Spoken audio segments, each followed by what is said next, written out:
Hát neked a mennyasszony cipőni? Megvan a cipője. Hol van? Hol van? Na hát, azt mondjuk, azt kérik, hogy a rocklók csinálják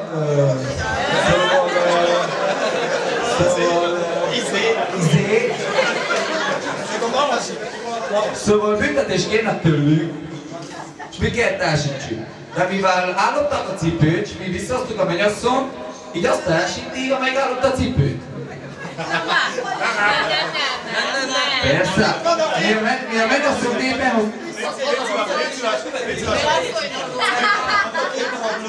Megbahoztuk vissza! Na jó, mi visszahoztuk a mennyasszont, kérjünk egy üveg Jägermeister, 2 narancsot szokott. A Jägermeister Dani! Mi lesz a büntetés? Csak félig csináltam.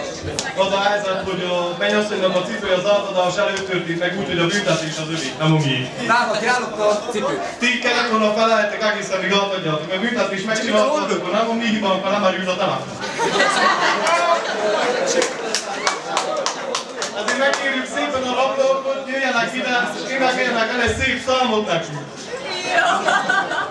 Sorjából! És mi következik? Ha tudjuk! Nem muszáj levessék a gabatot.